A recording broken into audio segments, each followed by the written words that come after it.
Let's start today with Max Crosby and the defensive line. Is this line formidable with Max Crosby? We've added Tyree Wilson. He's got the wingspan. We got Chandler Jones. We got Malcolm Kuntz.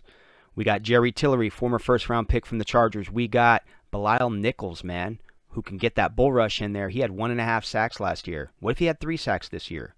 His numbers were good last year. If you look at his numbers, they're good. The Raiders' defense was horrible. But hey, our offense, they're solid, but our offense also turned over the ball.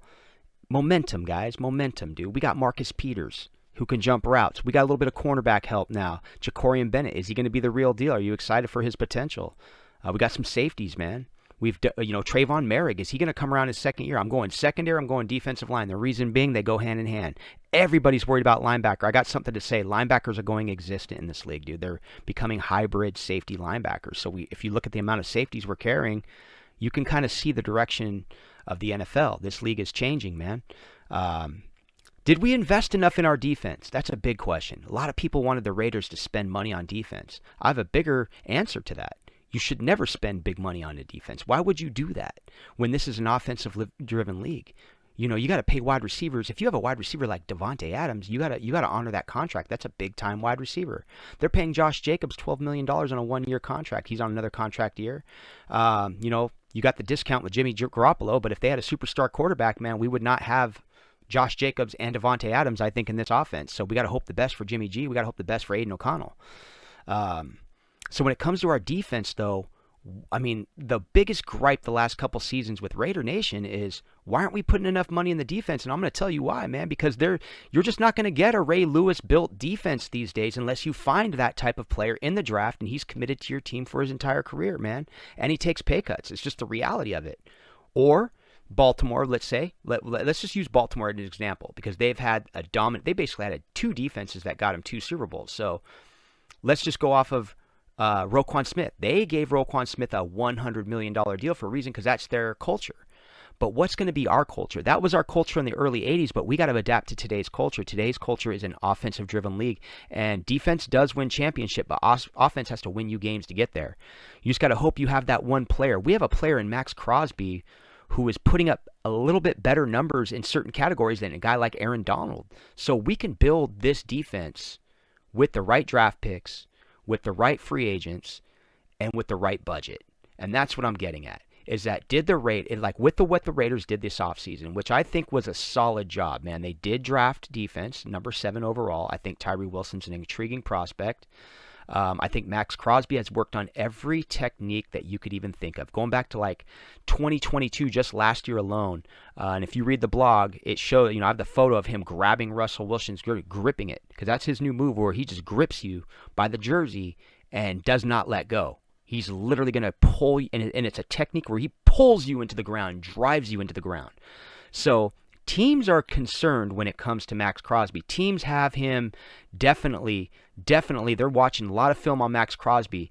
So let's just get into unleashing the beast with Max Crosby. I got to run to work soon. So today's blog, Unleashing the Beast, Max Crosby and the Rise of the Raiders defensive line. And I'm going to kind of skim down here a little bit we'll just get to the questions of the day. And that is, who is up and coming on this defense?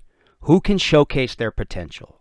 The Raiders have built a defensive line that is nothing short of what if, or what is next. Is this unit formidable and on the rise? With the likes of Max Crosby leading the charge, let's discuss the depth chart of this defensive line. My biggest question is, what do you guys think of Tyree Wilson? I think he's really intriguing prospect, man. I think when it comes to stopping the run, you name it. Let's get into that a little bit, man. We go into some Max Crosby stats right here, and they're insane. You guys already know. You guys have read this stuff. It's been all off-season. But let's get into the impact of Tyree Wilson. And his versatility as a defender and a pass rusher with his impressive wingspan will undoubtedly be used to disrupt opposing quarterbacks and shut down the run game. With a knack for shoelace tackles, strip sacks, and pass deflections, adding the extra level of playmaking ability to the line. Just imagine if Tyree unleashes the beast, what sets him apart from the others in this industry, and his ability to seamlessly blend different techniques, man. And I'm just putting a little sentence in there. Just please use your imagination when you read this. Process the untapped potential. And what I'm getting at is, like, You got a guy like Max Crosby that comes out, long arms, they call him the Condor, you name it, man. He is using every bit of what Brian Baldinger said in year one. Year one, Brian Baldinger's breaking down film going, look at this guy, dude, coming off the edge, dude. Look at these arms, man. He has a way and a technique, and it all started with the jiu-jitsu moves and all that, fast hand movement off the edge. Tyree Wilson's got a longer wingspan.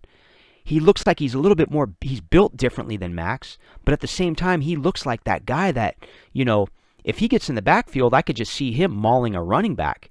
I mean, I could just see him mauling a running back, like bringing him down by the ankle, as well. You got these fast backs that get lost, these fast little receivers that get lost.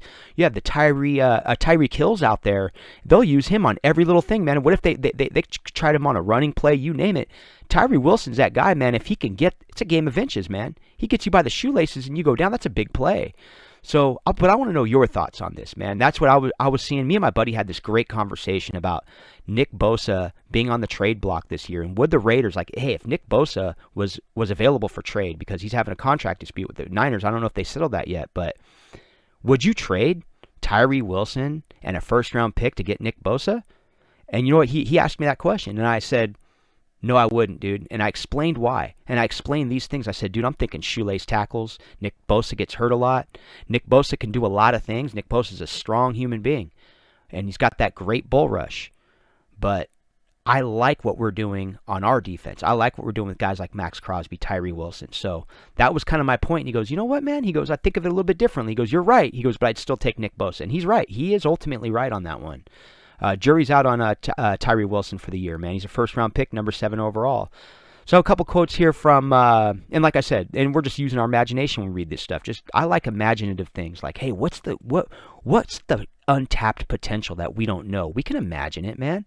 It's like, you got to think about when people, some of our innovators in the past, man, they had to think this stuff out. They had to come up with a vision, man. They had a vision, and then it developed, and it became something. Some of the stuff we use today, it's like we rely on it, like the invention of the airplane, man. You know what I mean? It's just crazy. So we got to see how this league evolves, man. We got to see how our defense evolves, and I believe in it, man. We're changing things up, man. Linebackers become existent, like I said. I've been calling for a linebacker since 2018, man. Roquan Smith was the guy I wanted to get. So many people told me Roquan Smith was going to be a top 25 pick, and he's a will linebacker. He's not a Sam linebacker. And I'm like, okay, I feel like he is a true middle linebacker, and I felt like he was a top 10 pick. And you know what? He went 8th overall. 8th overall, dude. I mean, so I'm not trying to say certain things on the internet, but I'm just trying to say that, things line up for me, and I want things to line up for fans. I want to be able to say things that line up. Will this team be a winning Super Bowl team because of what I say? No. But we can have a mentality of understanding. That's all. So, so with all these quotes, you guys have probably read some of this stuff already. I'm just going to get to the key here, the meat and potatoes. I think I said this a couple days ago, but a compelling note is that he's in the top 3 for Defensive Rookie of the Year. A key reason is stopping the run, but if he can put up like 6, 7 sacks, that should bode well for a Rookie of the Year voting. Like if he had like 6 sacks, I would say this guy would be up for a Defensive Rookie of the Year, definitely, depending on how things shake out. I did see a post on Instagram, which I thought, I'm not trying to, that's somebody's belief, and I totally respect it. But somebody had Nesta Jade Silver for Defensive Rookie of the Year. That would be amazing if that happened.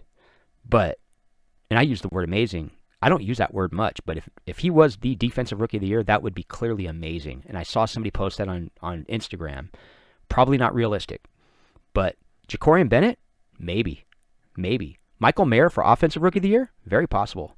So, anyway, let's get to our interior defensive line, key area of focus, and that is going to be Jerry Tillery and Bilal Nichols. And we're carrying 6 defensive tackles on the roster, so you can clearly see that there's going to be a lot of rotations going on, a lot of fresh legs out there. Hopefully some of our young guys get a chance. I really want to see what Byron Young has to bring to the table. I like that pick. Nesta Jade Silver as well. Nesta Jade Silvera, I should say, as well. So, but Jerry Tillery is still an intriguing one, man. Former first-round pick of the Chargers. I think his hand placement improves. He's got to swing. He's got to be able to chop through the interior line. I think he's more of a stunting defensive tackle. But can he get pressure on the quarterback? That's what we're gonna need from him. So, look at it like his sneaky role in this defense could resurge his future as a pass rushing DT, and that's what we want. That's what every team wants. You want that defensive tackle that's going to draw holding calls, get that push, but also bat balls to the line. You want everything out of these guys, man, to get it's a game of inches. So he must win these battles, especially in one-on-one contests. He is now entering his 5th season. Was a first-round pick and number 28 overall to the Chargers. It is his time now or never to win at the NFL level. And I think he is, man. He made it to the starting role. I'm hoping for the best. I know he had that boneheaded call in L.A. last year that cost us, pretty much one of the reasons that cost us the game that night. Penalties are momentum killers on game-winning drives when they're called against your defense. Last year, his football awareness spaced when he committed a costly mistake that would become the Rams' game-winning drive. So, yeah, we'll just skip through some of that. You guys already know what happened. I was actually going to go to that game. My buddy ended up going to that game. I'm glad I did not go to that game. Key point here is Tillery needs to live up to his first-round value. Even though he was drafted by the Chargers, this needs to pay off for the Raiders. Paul Graham, Rob Leonard are hopeful he can refine his career. And the great news is if he is that he is a starter and he will get the opportunity. I'm going to leave it at that. Bilal Nichols, he's the reliable DT playing in 17 games for the Raiders last year, including 77 games throughout his 5-year career, with Chicago. And his college highlight films are pretty fun to watch. He's 6'3", 302-pounder, recorded 1.5 sacks last year, totaling 12.5 for his career. So he has 12.5 sacks for his career.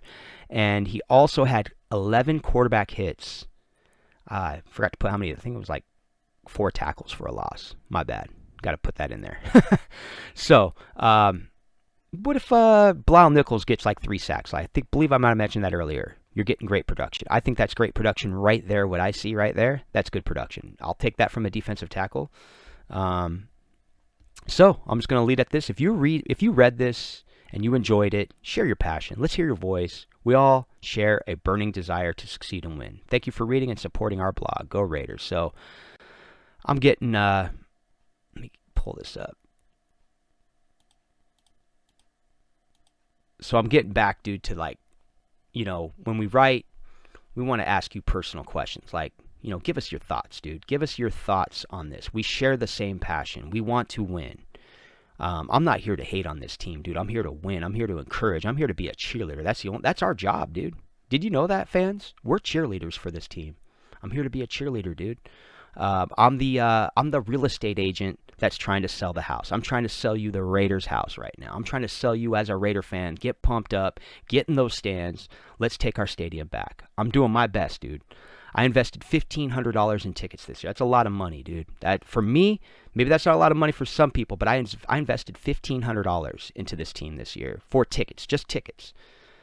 I want to win, dude. I was in that stadium the last time they won the West. It was a packed stadium. It was a different mentality. It was a different fan base. It was a different mentality, dude. I want to thank every Raider fan that comes in here and talks real Raider football. I want to apologize to you guys that I don't respond to comments. I'm going to run off to work here, so I still can't respond to comments. But I am getting into a rhythm here, man. I'm getting into a work mode. This is work, man. I got to put together notes. I got to write. I got a couple people involved. We're trying to do this, man. We're trying. So, and we're going to do other things, man. We're going to do other things, in the off season, not for football, but just other things. I know a lot of people are like, just focus on Raider football, Dave, and I am. I'm focused. This channel is Raider football. What I'm saying, though, is I ain't just a Raider fan. I'm a human being who has other things in life to offer to people, man. So we do a lot of good grilling over here. I'll tell you a great story. Thursday night. Was it Thursday night? Man, I have literally got down homemade pizzas to the T, dude. I have the best. I don't even go out to eat pizza anymore, dude. Actually, my mom ordered some pizza the other night. We watched some college football. Went and hung out with my mom, and we watched some football. But they ordered Giovanni's pizza. It's great pizza. So that was good pizza. Don't get me wrong. They got pizza from a pizza joint that was really good. But I made my own pizza on Thursday night. So I had pizza 2 nights in a row. Actually, I got leftover pizza I'm going to have tonight at work. So the main thing is that, it's a bomb pizza, dude. Thin crust, good marinara, just delicious pizza, dude. Did some basil, did some parsley on it. And one day I'm going to share those tutorials. I'm going to share those recipes, man. I'm going to share how we do it, dude, the skill set. And it's not something that if we do a tutorial on it, you're going to pick it up right away. It takes a few times, man, to get this thing down, man. But, hey, if you do homemade pizzas at home, give a shout out in the comments, man. I do homemade pizzas all day, dude. It saves me about $50 a pop, man. Once again, I'm a baller on a budget. I'm Raider Dave, and I'll catch you guys on the next one. Peace.